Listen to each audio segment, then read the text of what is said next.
Teman-temanku,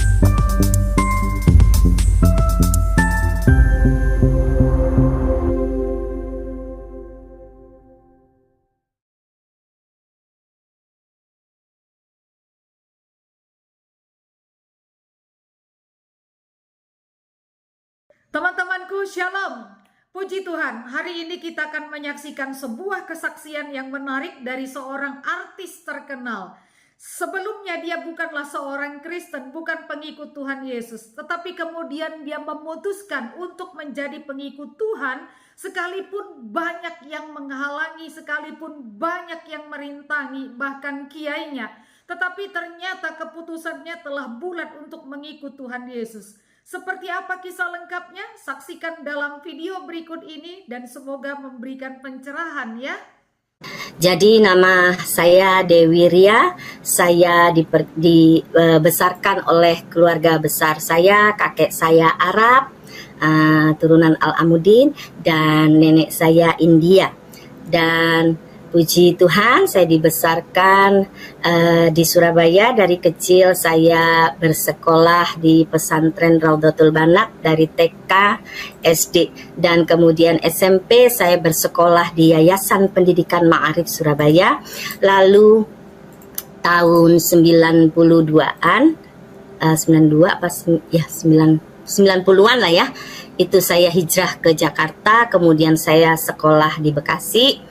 Dan di situ Tuhan izinkan saya untuk saya boleh menjadi artis dangdut, dan Tuhan izinkan juga saya boleh mempunyai album dangdut dunia pada waktu itu, boleh memiliki 5 album. Mungkin Bapak Ibu Saudara yang angkatan jadul ya masih ingat lagu saya karena cukup terkenal pada saat itu. Lagunya judulnya Perawan dan Bujang atau Segantang Dua Gantang Bunga dan Kumbang, kalau perawan dan bujang cinta dan sayang. Itu album saya yang pertama.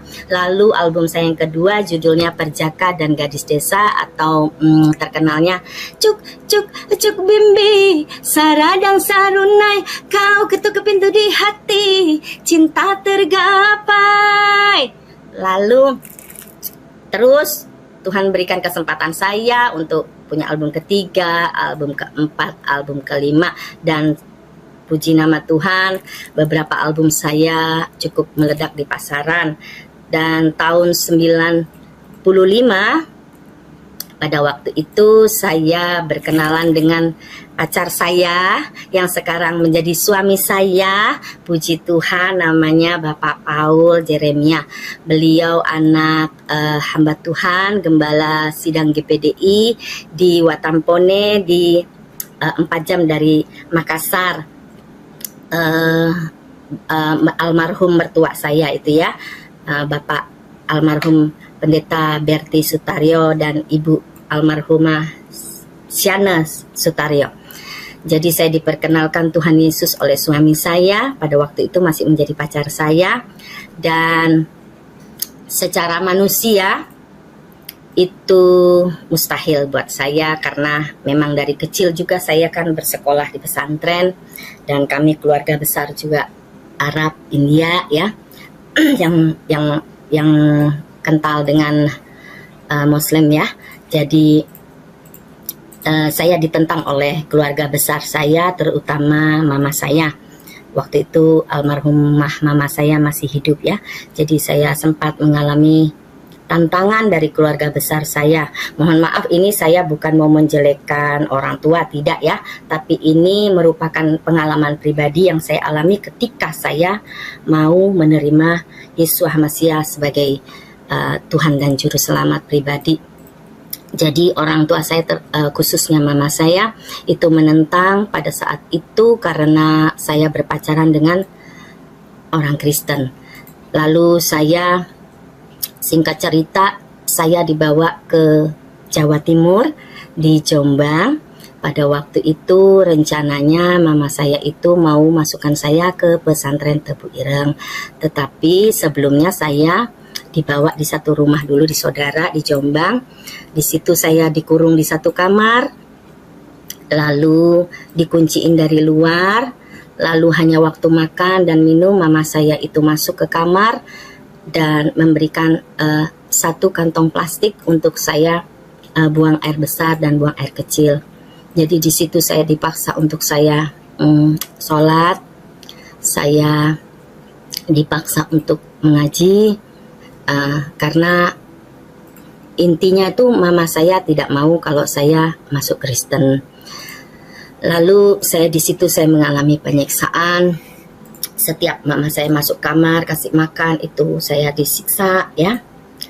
Ya, secara fisik juga saya disiksa, secara batin juga saya dipaksa dan mengalami trauma gitu ya. Jadi sempat mengalaminya 2 minggu saya disiksa itu, kalau kayak dijodotin tembok gitu ya, kayak diinjek-injek, itu mah hal biasa buat saya. Jadi waktu itu saya masih agama yang lama ya. Jadi waktu itu saya sempat dibawa ke salah satu masjid di Surabaya. Jadi dari Jombang perjalanan ke salah satu masjid di Surabaya. Di situ saya mau disidang oleh mama saya dan salah satu penjaga masjid di tempat itu ya. Jadi dalam perjalanan menuju masjid tersebut, saya diantar oleh kakak saya yang laki-laki yang nomor 1, dan kemudian ada saudara saya, dan saya duduk di belakang. Waktu itu saya menaiki mobil Jeep. Jeep itu kacanya terbuka, kami tidak memakai AC. Lalu dalam perjalanan dari Jombang ke Surabaya itu, saya berdoa kepada Tuhan Yesus. Pada waktu itu memang pacar saya bilang, kalau kamu sudah nggak sanggup lagi, kamu sebut nama Yesus. Karena nama Yesus itu nama yang berkuasa, nama yang ajaib. Jadi dia sanggup menolong kamu. Yang saya ingat hanya itu omongan pacar saya itu ya. Terus saya berdoa waktu itu di dalam mobil Jeep. Saya katakan, waktu itu saya masih gengsi untuk sebut Yesus ya. Saya masih gengsi. Jadi saya ngomongnya, oh Tuhannya Paul. Paul itu nama pacar saya yang sekarang jadi suami saya. Suami saya 1 ya. Dari dulu sekarang sampai selama-lamanya 1 dari pacaran ya. Nah, saya berdoa, saya bilang, oh Tuhannya Paul, katanya engkau berkuasa, katanya engkau ajaib, tolong saya Tuhan. Saya takut sekali kalau disiksa lagi sama mama saya.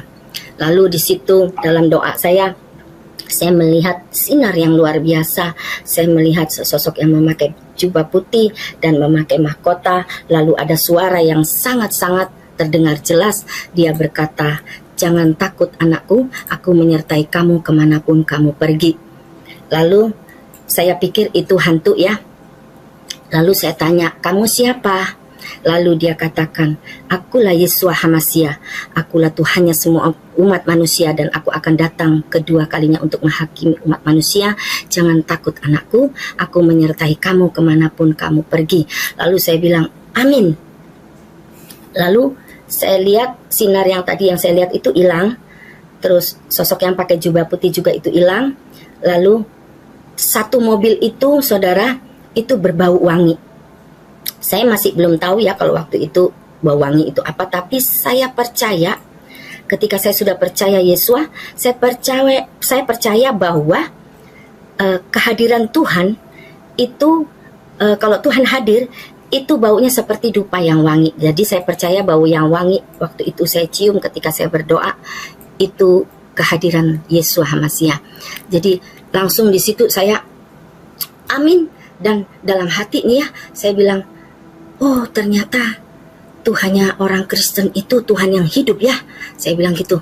Jadi di situ saya semakin yakin, saudara, bahwa saya nggak akan sia-sia kalau saya ikut Yesus. Saya bilang gitu. Apapun yang terjadi, kalaupun nanti ke depan saya disiksa atau mati sekalipun, saya tidak akan takut.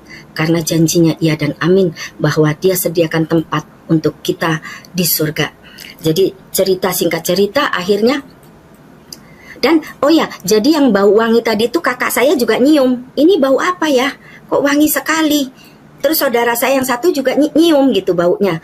Jadi dan itu wanginya nggak hilang-hilang sampai kita tiba di Surabaya di masjid itu.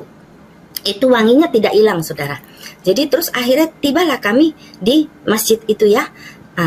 Si Pak Kiai yang itu sudah nunggu kami di situ, sama Mama juga sudah nunggu di situ. Singkat cerita, saya ini disuruh untuk nggak boleh masuk Kristen gitu ya. Tetapi saya katakan sama Pak Kiai tersebut bahwa urusan agama itu urusan saya, Pak Kiai. Lalu dia katakan, kalau kamu masuk Kristen, kamu akan menjadi laknatullah dan kamu akan masuk neraka jahanam, di keraknya neraka yang paling dalam. Lalu saya katakan sama Pak Kiainya, saya bilang, Pak Kiai, urusan masuk surga atau urusan masuk neraka itu urusan saya sama Allah, saya bilang.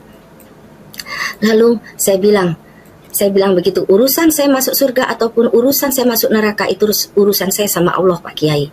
Lalu Pak Kiainya bilang, terus saya gimana dong ini, Dok, katanya. Karena saya waktu itu sama Pak Kiainya ditaruh di bilik-bilik ya, berdua sama Pak Kiainya. Mama saya nunggu di luar karena mama saya nyuruh untuk Pak Kiai itu untuk bujuk saya supaya saya nggak jadi masuk Kristen gitu ya. Terus akhirnya Kiainya bilang begini, terus gimana dong ini, saya harus ngomong apa sama mamamu? Saya bilang, kalau nanti keluar kita dari bilik ini, Pak Kiai cuma bilang, sip, gitu ya. Jadi kalau mama saya tanya, gimana Pak Kiai? Pak Kiai bilang aja, sip. Akhirnya benar, saudara, keluarlah kami berdua sama Pak Kiai itu. Mama saya benar nanyanya, bilang, gimana Pak Kiai, gimana anak saya? Pak Kiainya juga ngikutin, katanya, sip. Gitu. Lalu mama saya bilang, alhamdulillah. Jadi dipikirnya mama saya gak jadi masuk Kristen gitu ya. Lalu saya tengok-tengokan sama Pak Kiainya itu. Terus Pak Kiainya udah nggak tahu deh, mungkin nggak tahu mau ngomong apa gitu ya. Akhirnya tapi tetap saya disuruh sholat di situ ya. Saya ikutin lah apa kemauan mama saya gitu ya, karena saya menghargai beliau. Akhirnya singkat cerita, selesai dari masjid itu, saya dibawa lagi ke rumah saya yang di Karangpilang di Surabaya gitu ya. Jadi dari Surabaya tapi ke Karangpilang itu mungkin kurang lebih sejaman gitu ya. Akhirnya saya dibawa ke sana, saudara. Di situ sudah nunggu banyaklah keluarga saya gitu, termasuk yang nganterin saya tadi gitu ya, kakak saya dan orang yang keluarga yang masih nganterin saya tadi, yang nyium bau wangi tadi di mobil.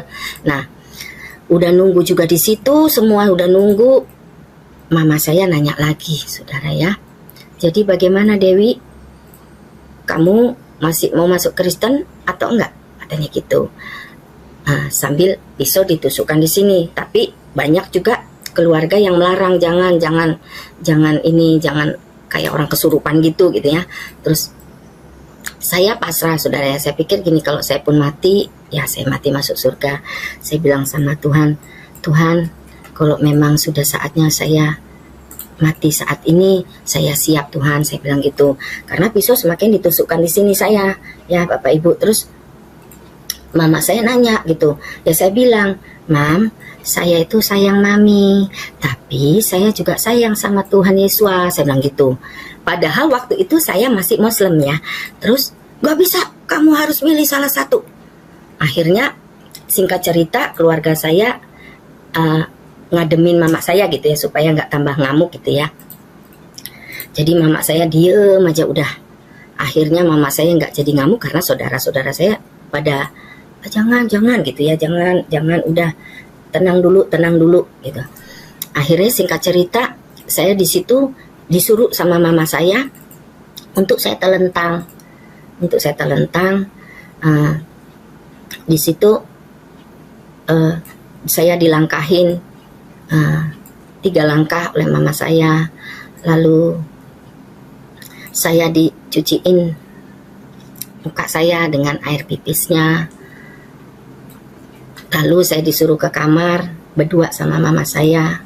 Saya disuruh mandi kembang gitu ya, 7 taman. Rupanya mama saya udah siapin air mandi kembang 7 taman untuk saya.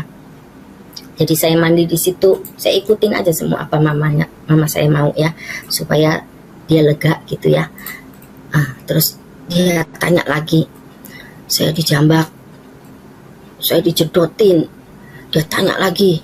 Saya bilang, Mam, saya sayang Mami, tapi saya juga sayang sama Yesua. Terus, nggak bisa, harus pilih salah satu katanya. Kalau kamu saya bunuh saat ini, nggak apa-apa, buat saya darahnya halal. Nah, terus saya bilang, dalam hati ini ya, oh Tuhannya Paul, tolong saya gitu ya. Secara ini saya juga masih gengsi gitu, nyebut Yesua gitu ya. Oh Tuhannya Paul, tolong saya. Aduh, saya mau diapain lagi ini. Akhirnya, puji nama Tuhan, mendadak mama saya tuh berhenti, diem gitu ya. Dia ngeliatin saya terus. Saya ngeliatin juga dia gitu. Mama saya bilang, saya sayang sama kamu, Dok, katanya. Kenapa kamu jadi kayak gini gitu ya. Jadi dianggapnya mama saya itu didukunin gitu ya. Terus saya juga diem, saya nggak nyaut, nggak apa. Ya udah, kamu sekarang dibawa lagi ke Jombang. Jadi karena tidak ada jawaban, mama saya juga nggak dapat jawaban karena saya jawabannya begitu tadi ya. Akhirnya saya dibawalah ke Jombang, yang tempat yang tadi awal. Saya dikurung lagi di situ di satu kamar. Nah, setelah saya lewati hari demi hari, mama saya itu rupanya dari Jombang itu besoknya mama saya pulang ke Jakarta. Nah, tapi mama saya titip ke kakak saya yang pertama untuk ngunciin pintu. Tetap saya ngunciin pintu dari luar, titip saya gitu ya. Jangan lupa bujuk-bujuk itu adikmu gitu ya. Terus mungkin singkat cerita, setelah 2 minggu itu kakak saya mungkin lihat saya, kok ini anak sering ngelamun gitu ya, kok udah kayak ngomong-ngomong sendiri gitu dilihat. Jadi dia mungkin kasihan gitu lihat saya. Akhirnya kakak saya bilang, Dewi, saya mau nolong kamu gitu. Tapi kamu janji ya, seumur hidupmu, sebetulnya saya nggak boleh cerita ini ya, karena ini perjanjian saya dengan kakak saya. Jadi kamu janji seumur hidupmu untuk kamu tetap pegang teguh janji ini. Sampai kapanpun jangan sampai ada orang yang tahu bahwa kamu keluar dari rumah ini, itu saya yang nolongin kamu. Saya keluarlah, saya kabur dari jendela itu. Saya kabur lari, hanya pakai daster saudara, hanya pakai baju yang nempel di badan, dan saya hanya bawa 1 kantong plastik. Saya bawa di situ air minum, saya bawa juga obat-obatan karena saya suka pusing kepala gitu ya.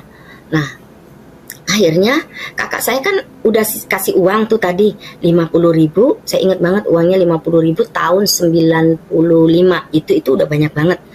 Terus kasih obat-obatan, ini kamu kabur lewat jendela, nanti orang yang jaga di jendela itu saya ajak masuk supaya nggak lihat kamu. Nah, akhirnya saya keluarlah dari situ. Singkat cerita, saya naik bus dari Surabaya itu ke Jakarta, saudara. Akhirnya saya tiba di Jakarta, di rumah tantenya suami saya di Lebak Bulus.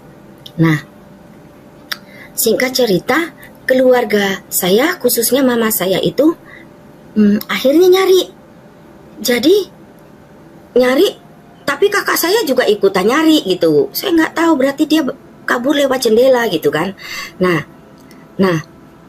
akhirnya mama saya nyuruh orang-orangnya kayak yang pakai baju tentara gitulah ya, itu datang ke tempat tantenya suami saya di Lebak Bulus. Dan puji Tuhannya, sebelum hari H, karena saya feeling pasti nih mama saya nyari saya nih, akhirnya keluarga besar suami saya itu suruh saya menandatangani 3 surat. Jadi 3 surat di sini isinya bahwa saya keluar rumah, kabur dari Surabaya itu tidak ada yang memaksa dan tanpa ada paksaan dari siapapun. Itu karena keinginan saya pribadi. Itu yang pertama. Lalu tanda tangan yang kedua, surat pernyataan saya itu menyatakan bahwa saya mau masuk Kristen itu karena keinginan pribadi saya dan tidak ada paksaan dari pihak manapun. Itu suratnya masih ada, saya simpan sampai sekarang. Lalu surat pernyataan yang ketiga, tanda tangan di atas materai, itu saya menandatangani surat pernyataan bahwa saya menikah dengan suami saya Paul, itu tanpa ada paksaan dari pihak manapun, tetapi itu keinginan saya pribadi. Jadi 3 rangkap surat itulah saya tanda tanganin, dan puji Tuhannya ya, besoknya pas ceritanya, bukan besoknya, 2 hari kemudian keluarga saya, mama saya itu nyuruh tentara-tentara itu untuk datang ke rumah tante suami saya yang di Lebak Bulus gitu ya. Akhirnya security yang ada di rumah tante suami saya itu kasih lihat, ini anak ini menandatangani semua ini, silakan dibaca gitu ya. Nah, tentara tadi yang tadinya marah-marah mau angkut saya, akhirnya dibacalah surat 3 itu. Mereka akhirnya nggak bisa bikin apa-apa karena semua itu surat saya tanda tangan pribadi, dan saya tulis, bukan saya ketik tetapi tulis tangan gitu ya. Jadi mereka akhirnya pulang, nggak bisa bikin apa-apa karena surat itu tadi ya. Akhirnya mama saya tuh ngamuk-ngamuk. Yang saya dengar ya dari adik saya, katanya mama saya sampai pingsan-pingsan gitu ya. Nggak terima kalau saya ini masuk Kristen, karena keluarga besar kami tidak ada yang Kristen gitu ya. Dan akhirnya singkat cerita, saya ditolak oleh mama saya, bahkan saya tidak diakui anak. Bahkan mama saya pun bilang saya tidak dapat warisan apapun, dan saya tidak diakui anak sampai kapanpun. Tetapi di situ ya, saya menerima ya, secara hati juga saya berat ya, namanya orang tua gitu ini. Tapi saya bisa mengerti perasaan mama saya. Jadi saya mengampuni mama saya doakan dia, kiranya Tuhan membuka hati dan pikirannya, melembutkan hati dan pikirannya. Dan singkat cerita, 3 bulan saya belajar Tritunggal Allah, dan 3 bulan itu, setelah saya belajar itu, akhirnya saya dibaptis, dan kemudian saya akhirnya menikah. Saya dibaptis bulan Desember tahun 95, dan saya pun menikah di bulan Desember tanggal 4 tahun 95. Puji nama Tuhan, di pernikahan saya tidak ada satu orang keluarga pun yang hadir dari saya. Tetapi puji Tuhan, saya juga nggak sakit hati. Saya tetap mengampuni karena saya mengerti perasaan seorang ibu ya, bagaimana dia menyayangi saya. Jadi saya hanya bisa mendoakan. Selama 2 tahun itu saya tidak bertemu dengan mama saya. Dan akhirnya saya doa, saya puasa, saya doa, saya meminta Tuhan supaya melembutkan hatinya. Dan akhirnya pada waktu Idul Fitri hari kedua, nah saya coba-coba menelepon mama saya ya.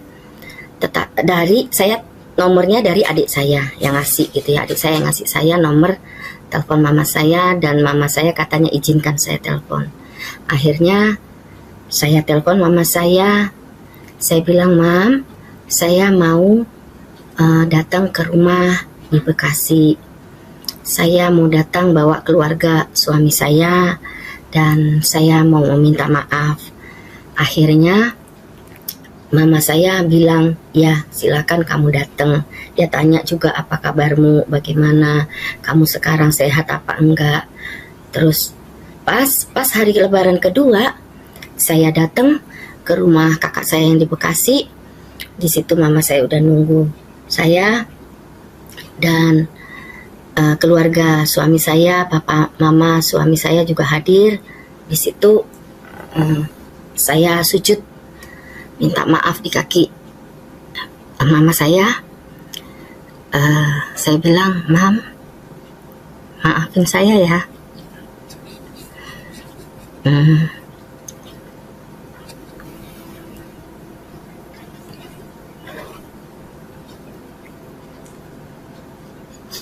Maafin saya ya, Mam.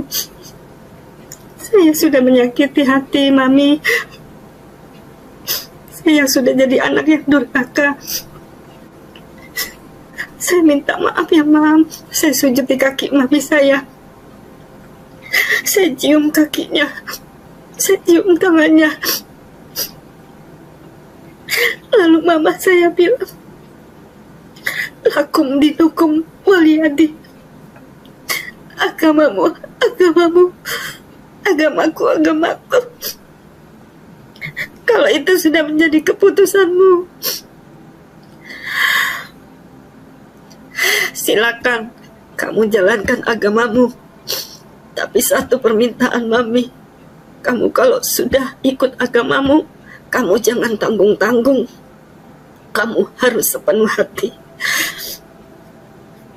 Di situ saya tenang, saya lega. Saya bilang, makasih ya Mam, makasih. Maafin saya ya Mam. Saya belum bisa jadi anak yang baik. Mami saya cuma elus saya diciumin. Terus akhirnya, puji Tuhan kami berdamai. Puji Tuhan semuanya indah. Semuanya damai, tenang, luar biasa. Saya juga nggak nyangka kalau mami saya itu sambutannya seperti itu. Akhirnya ya kami makan sama keluarga suami juga makan, semua disambut dengan hangat luar biasa. Kakak saya juga semua luar biasa menyambut saya. Dari situlah pemulihan hubungan itu terjadi gitu ya. Dan akhirnya kami terus kontek-kontekan mami ya. Dan setelah beberapa tahun kemudian, mami saya itu udah meninggal 7 tahun yang lalu. Tetapi sebelum meninggal, 1 tahun sebelum meninggal, Tuhan izinkan mami saya itu saya yang rawat. Saya percaya semua itu ada rencana Tuhan. Semua ada maksud Tuhan yang indah buat saya dan mami saya. Jadi mami saya 1 tahun saya rawat. Di situ mami saya lihat saya rawat baik-baik, saya sayang sama dia ya. Apa yang dia mau saya turutin semua. Akhirnya mami saya dibawa ke Surabaya dan saya beberapa bulan tidak bisa telepon mami saya.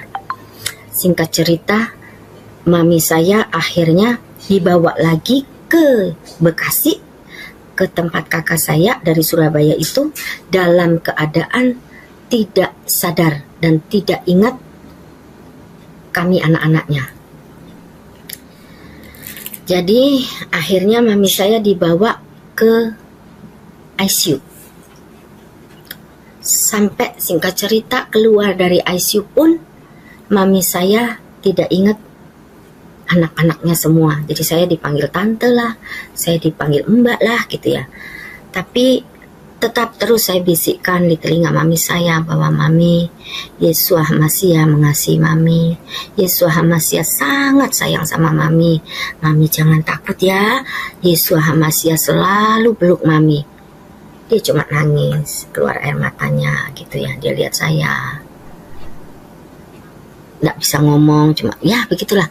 Akhirnya singkat cerita keluar dari rumah sakit setelah 1 minggu ya. Keluar dari rumah sakit, mami saya dibawa ke rumah kakak saya yang di Bekasi dan dirawat di situ. Dan tidak lama setelah itu akhirnya mami saya dipanggil Tuhan. Dan saya ingat betul waktu mami saya masih sama saya, masih tinggal sama saya, dia ngomong gini, Dewi, kamu kok baik banget. Kamu dulu saya mau bunuh, kamu dulu saya siksa, tapi kok sekarang kamu yang rawat mami. Kamu gak marah sama mami, kamu gak dendam sama mami, kamu anak yang baik. Di situ saya peluk mami saya, Mam. Itu karena kasih Yesua, saya bilang gitu. Yesua mengajarkan kepada saya untuk saya mengampuni orang yang menyakiti saya bilang gitu. Itulah ajaran kasih Tuhan, saya bilang. Itu tidak ada di agama manapun. Kalau Tuhan bilang kalau kamu ditampar pipi kiri, kamu harus kasih pipi kanan. Saya bilang begitu sama Mami. Oh begitu ya, enak ya jadi orang Kristen katanya. Bisa begitu baik ya katanya gitu. Iya Mam, saya bilang gitu. Jadi di situ saya melihat ya bahwa Tuhan itu kasihnya luar biasa. Dia dalam setiap langkah demi langkah itu selalu menuntun saya. Baik ketika saya terima Yesus sebagai Tuhan dan Juru Selamat, sampai saya juga merawat mama saya, itu Tuhan juga terus menuntun saya melalui sikap saya, perbuatan saya mengurus mama saya ini. Jadi saya percaya gitu lah. Saya itu dulu orangnya keras kepala. Saya itu dulunya orangnya itu yang tidak bisa mengampuni. Orangnya gini, saya kalau lu nyakitin gue, ya lu gue balas sakitin. Apa yang lu lakuin sama gue akan balas 1000 kali. Itu dulu saya. Tetapi ketika saya terima Yesus sebagai Tuhan dan Juru Selamat, Tuhan betul-betul mendidik saya untuk menjadi anaknya yang menjadi tauladan gitu ya. Ngikutin tauladan Yesus gitu ya. Secara manusia itu saya harus menyalipkan daging saya. Itu berat loh saudara. Itu sangat berat loh. Apalagi saya dulu artis dangdut yang biasanya pegang uang banyak gitu ya. Saya dulu kalau show sehari itu bisa 3 tempat. Saya tidur itu cuma 2 jam itu udah syukur bisa tidur. Jadi saya sehari bisa show keliling 3 tempat, 4 tempat. Tahun 93-an itu sekali show saya nyanyi 2 lagu, 3 lagu, 5 juta saudara. Sekali tempat. Itu sehari bisa 3 tempat, bayangkan. Dan itu saya bisa loh. Ketika terima Yesus sebagai Tuhan dan Juru Selamat, itu saya bisa gini ya, kayak nerima gitu loh. Apapun yang Tuhan beri, saya bersyukur.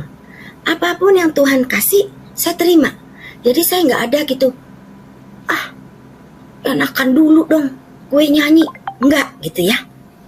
Jadi saya bersyukur. Dan ketika saya terima Yesus sebagai Tuhan saya secara pribadi, itu saya sempat tinggal di almarhum mertua saya di Pastori di GPDI Watampone waktu itu. Saya tinggal beberapa tahun. Di situ saya digembleng ya, secara mental saya digembleng untuk menjadi orang yang rendah hati. Tetapi saya nggak ada mengeluh, saya bersyukur gitu ya.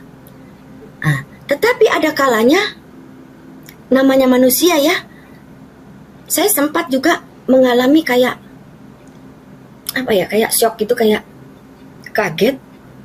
Begini ya, ikut Tuhan itu begini ya, gitu.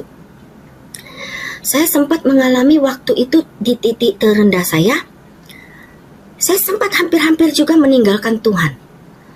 Nah, pada waktu itu, secara ekonomi saya sudah nggak sanggup, ya. Ditambah lagi dalam rumah tangga ya.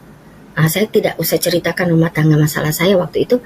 Saya nggak sanggup, udah nggak kuat lah ceritanya. Jadi saya udah siap-siap untuk besoknya subuh-subuh saya mau kabur, saudara. Saya udah niat nih dalam hatiku mau kabur, aku mau tinggalin semua, aku mau kembali nyanyi dunia lagi, enak kayak dulu, sempat ngomel-ngomel gitu ya. Tidurlah saya malam itu. Tapi udah ready nih, udah siap nih saya mau kabur. Subuh saya tinggalin semua. Tapi saya tidur secara sadar dan tidak sadar di alam roh itu saya didatengin Tuhan lagi, saudara. Dalam mimpi saya tersungkur gini ya, jatuh tersungkur gitu. Lalu saya dikelilingi malaikat. Lalu di tengah-tengah saya itu, saya ditumpang tangan begini sama Yesus. Lalu saya dengar malaikat itu menyanyi dengan suara nyaring. Lagunya itu Kemurahan-Mu lebih dari hidup, kemurahan-Mu lebih dari hidup. Bawa lidahku memuji Engkau, kemurahan-Mu lebih dari hidup. Itu yang saya dengar malaikat menyanyi seperti itu. Lalu Tuhan tumpang tangan, Tuhan katakan, kuatkan dan teguhkan hatimu anakku. Jangan takut, jangan tinggalkan aku selalu menyertai engkau. Di situ saya bilang, dalam tersungkur saya bilang amin. Lalu saya bangun dari mimpi itu. Saya duduk, saya minta ampun sama Tuhan. Saya mengaku salah. Saya bilang, Tuhan, ampuni saya kalau saya mau meninggalkan Engkau. Saya nggak sanggup, Tuhan. Terlalu beban saya, terlalu berat. Tolong saya, kuatkan saya, Tuhan. Saya janji, Tuhan, saya nggak akan tinggalin Engkau. Akhirnya saudara, batal. Yang tadinya saya mau kabur, akhirnya batal. Puji Tuhan, sampai sekarang nggak ada niat sedikit pun saya untuk tinggalkan Tuhan. Terlalu berharga Tuhan buat saya. Yesus Masiah segala-galanya buat saya. Jadi apapun yang terjadi, saya tetap berpegang pada firman Tuhan. Tuhan bilang, sekali-kali aku tidak akan meninggalkan Engkau. Dan Tuhan bilang juga, kamu sudah dibenarkan oleh karena Yesus. Jadi kamu sudah dilepaskan dari murka Allah. Buat saya itu luar biasa. Kita yang sudah terima Yesus, jangan sia-siakan iman saudara kepada Tuhan. Masalah pergumulan boleh datang. Secara manusia sakit, saudara ya. Secara daging itu nggak kuat.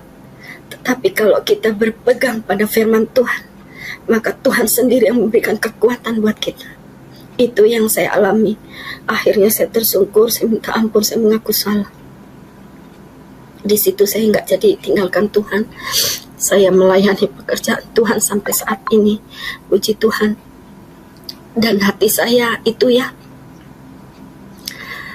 apalagi untuk kaum Kedar, itu luar biasa. Puji nama Tuhan juga. Tuhan Yesus sudah menyelamatkan ponakan saya, anaknya adik saya. Itu sudah terima Tuhan Yesus sebagai Tuhan dan Juru Selamat. Bahkan menjadi masuk di kul di GBI di Kalideres. Jadi saya percaya firman-Nya digenapi bahwa satu orang percaya bertobat, maka seisi rumah diselamatkan oleh Tuhan. Saya percaya itu firman-Nya ya dan amin. Tidak ada yang insya Allah, tidak ada yang mudah-mudahan, tetapi ya dan amin, pasti. Jadi saya hanya pegang firman Tuhan. 2 kali saya melihat Tuhan mendatangi saya. Jadi 2 kali juga Tuhan meneguhkan saya supaya saya tetap kuat berpegang kepada Yesus. Dan singkat cerita akhirnya tadi ya mama saya meninggal.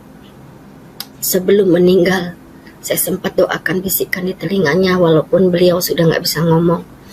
Saya bilang, Mam, ingat ya, Yesua Hamasia sudah menunggu Mami di pintu surga. Mami nanti digendong oleh Yesua Hamasia.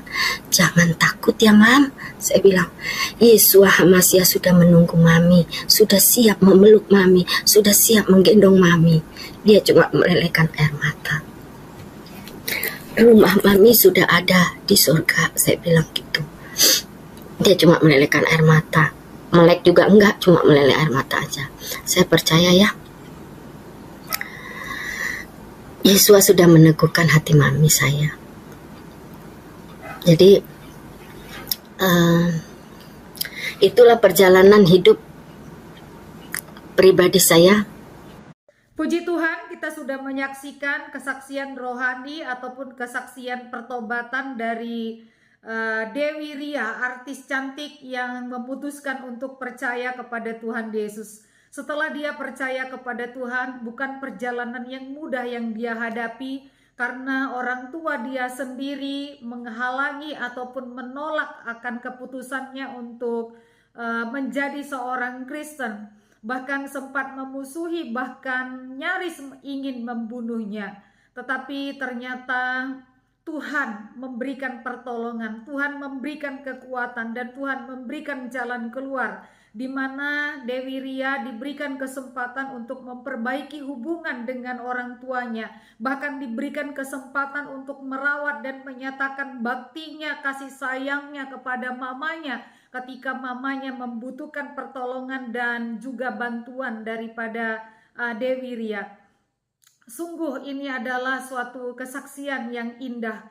Kita diingatkan bahwa setiap orang Kristen menjalankan akan imannya, bahkan menghidupi kehidupannya, bukan sedang berjalan di jalan yang lebar, tetapi di jalan yang sempit. Sebab memang lebarlah jalan menuju kebinasaan, tetapi sempitlah jalan menuju kepada kehidupan.